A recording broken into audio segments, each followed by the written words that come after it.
ஓடி மறைய, அநீதி கொந்தளிக்க, வீரம் ஓடி வர, சுதந்திரத்தின் சுழல் காற்றாய் எழுந்து அடிமைகளின் சங்கிலிகளை களைந்து ஆங்கிலேய அரசை எதிர்த்து தமிழனின் தலைவனாய் நின்று சுதந்திரத்திற்காக உறக்க குரல் கொடுத்தவர்.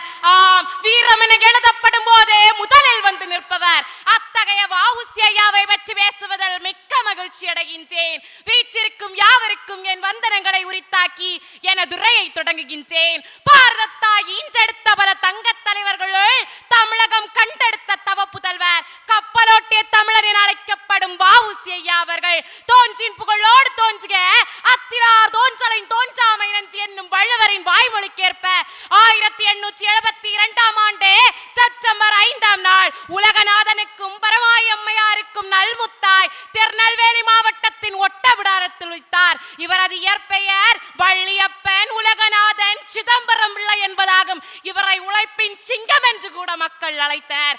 ஆம், சாதாரண குடும்பத்தில் பிறந்து உலகே வியக்கும் வண்ணம் மக்கள் நலனே தன்னலம், நாட்டின் முன்னேற்றமே தன் கடமை என பணியாற்றி ஆங்கிலேய அரசிற்கு எதிராக இரும்பு மனதுடன் போராடி இந்திய சுதந்திர போராட்ட வரலாற்றில் அழியா இடம் பதித்து சென்ற வ.உ.சி. ஐயாவிற்கே என் பேச்சுரையை சமர்ப்பணம் செய்கின்றேன்.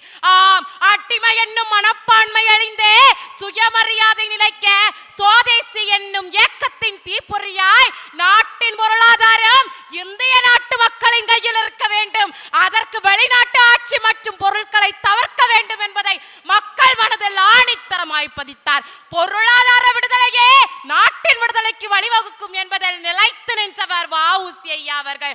ஆம், அதே ஊக்கத்தில் 1906ஆம் ஆண்டு சுதேசி நீராவி கப்பல் நிறுவனத்தை தூத்துக்குடியில் தொடங்கினார். இதே இந்தியரின் தொழில் திறமையை உலகெங்கும் காட்டியது. சுதந்திரம் வேண்டும் என்று மட்டுமல்ல, சுதந்திரமாய் உழைக்கும் இந்தியா வேண்டும் என்று போராட்ட வைத்தது. இத்தகைய கப்பலில் பயணம் செய்யும் ஒவ்வொரு இந்தியரின் மார்பும் பெருமையால் நிறைந்தது. இந்தியர்களின் தன்னம்பிக்கை ஆங்கிலேயர்களை பயமுடுத்த தங்களது பயண கட்டணத்தை ரூபாய் 1 என அபராதமாக குறைத்தனர். இதன் வெளிப்பாடு இந்திய கப்பல் நிறுவனம் அழியப்பட வேண்டும். ஆனால் வ.உ.சி.யோ ஒரு நிமிடம் கூட தளரவில்லை. தனது மக்களுக்கு இடம் சென்று நமது கப்பலின் பயணச்சீட்டில் பயணம் செய்யுங்கள், நீங்கள் வாங்கும் ஒவ்வொரு பயணச்சீட்டும் இந்தியாவின் ஒவ்வொரு அடிமை நீக்கும் பணி என கூறி மக்களை உற்சாகப்படுத்தினார். ஆம், அவர் கடலை வென்றவர் மட்டுமல்ல, அடிமைத்தனத்தை வென்றவர், கப்பலோட்டியவர் மட்டுமல்ல, தேசபற்றை எழுப்பியவர், வழக்கறிஞர் மட்டுமல்ல, வர்த்தகர் மட்டுமல்ல, தொழிலாளர் நலனுக்காக 1908ஆம் ஆண்டு கோரல்மெல் போராட்டத்தில் சரியான வேலை நியாயமான சம்பளம் என போராடினார்.